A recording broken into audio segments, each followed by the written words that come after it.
Give me 3 players you keep avoiding. Well, definitely George Kittle. It seems like also Kyler Murray. I have drafted 0 of them on any real teams this year. And then I don't know if I would say avoiding because I have touted this guy a lot this summer, but I was surprised when I put together my spreadsheet of all the guys I have on rosters so far this year. I have not drafted J.K. Dobbins once. Why is that?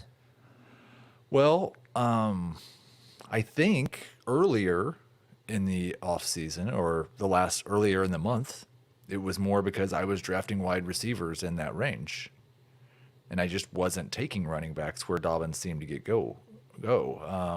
Over the weekend, though, he was one of the running backs who fell considerably for me.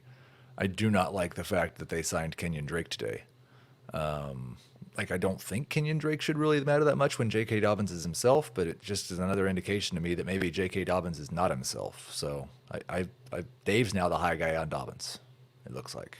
Yeah, I think if I have a lot of Dobbins, actually. I think you just have to be patient.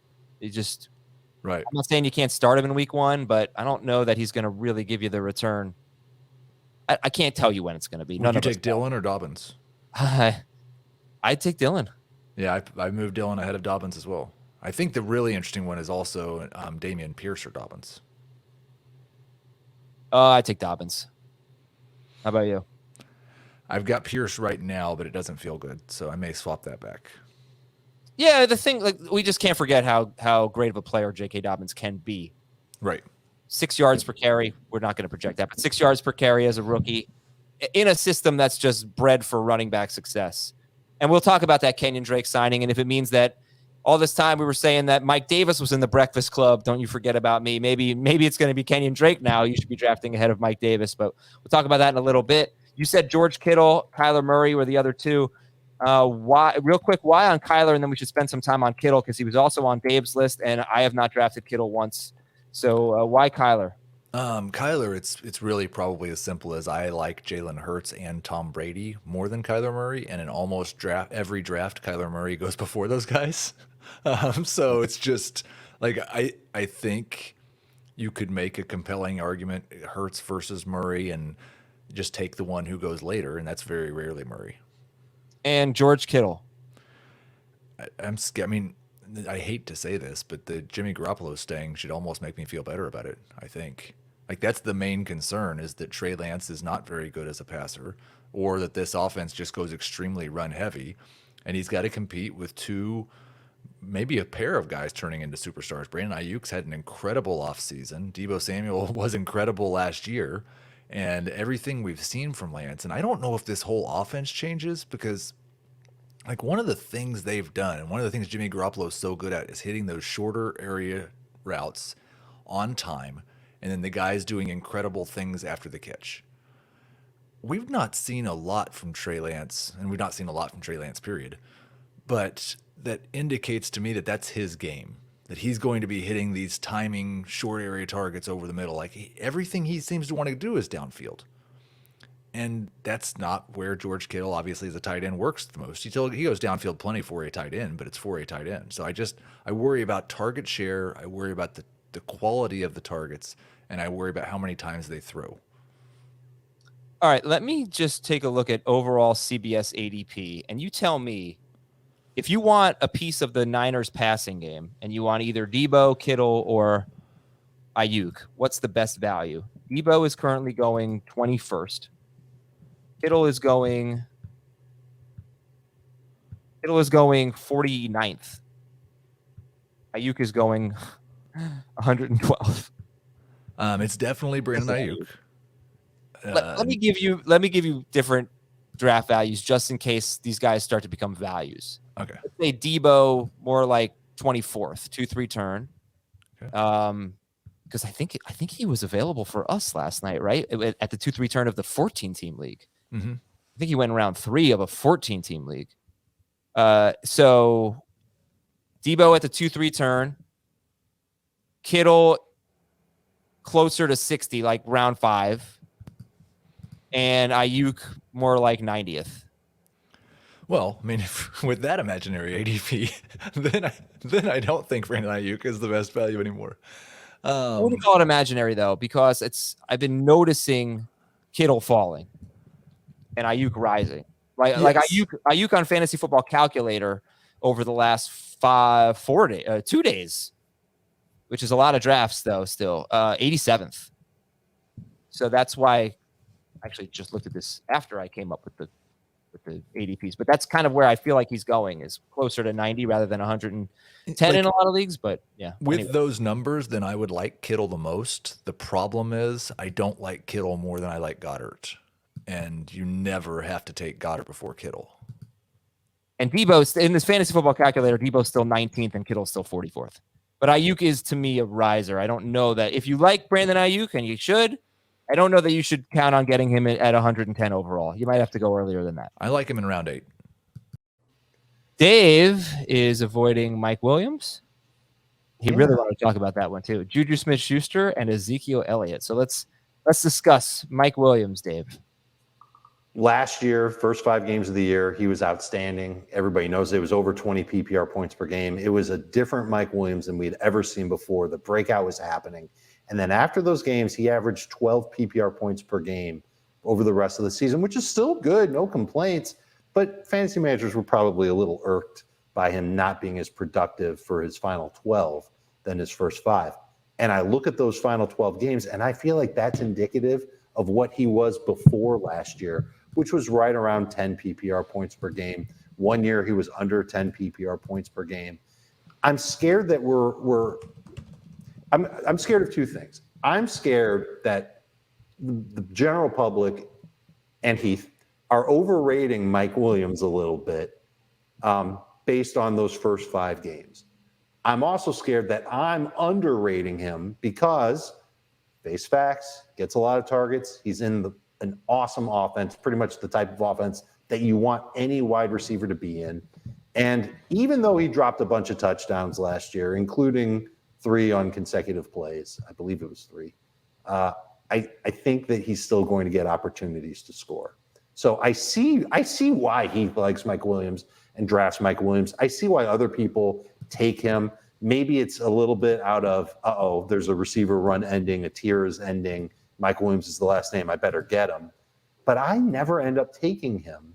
I've got a lot of receivers ranked ahead of him that I don't think the other guys have ranked ahead of him. And I'm a little nervous that he could underwhelm this year. And I need to talk with an adult on this to give me the other perspective on why Mike Williams might be great this year.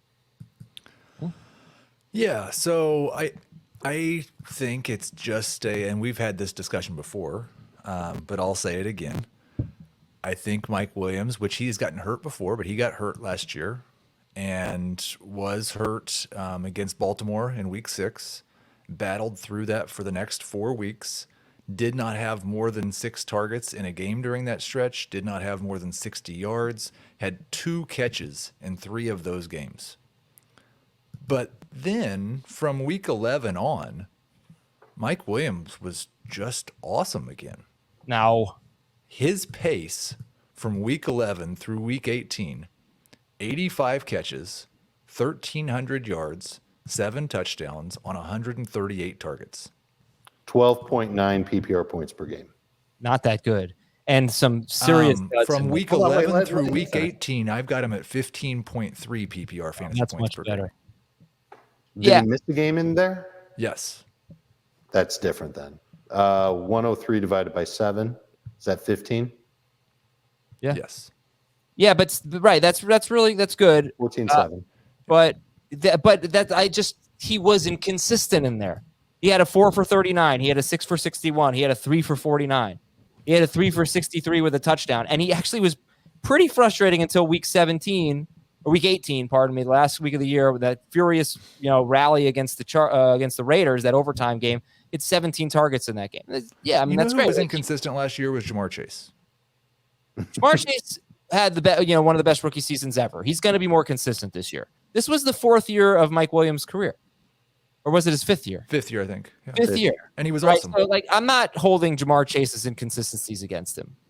I'm saying if you have a wide receiver who over an 8-week stretch scores 15 fantasy points per game, you should not hold it against him either, especially when what over the full season he averaged 15 fantasy points per game or 14?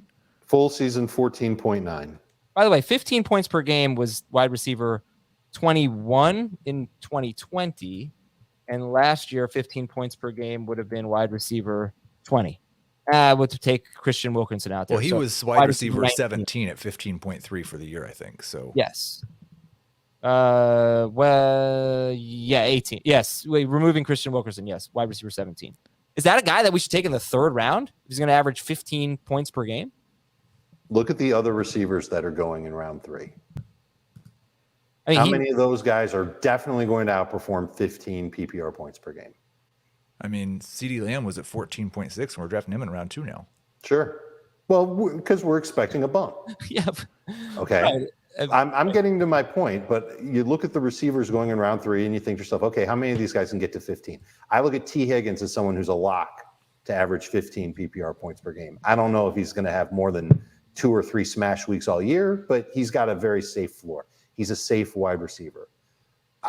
If Mike Williams plays like he did in those last 7 games, he's no different than Brandon Cooks. He can be great one week and be sucky the next. And so he should go right around that time when Brandon Cooks is going. So it comes down to how you feel about receivers like that have that inconsistency to them.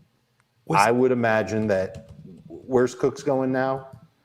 In ADP, round he's 5. in that 5, 60s. round 6. All right, and where's Mike Williams going now? CBS ADP? Yeah. 41st. So to me, I'd rather have Cooks than Williams if they're the same guy, even though the offense is clearly better in LA. Yeah. I just don't know why because T. Higgins scored 0.2 of a fantasy point more than Mike Williams last year. T. Higgins had games 2 for 23, 2 for 15, 5 for 32, 3 for 44. He had a bunch of bad games too.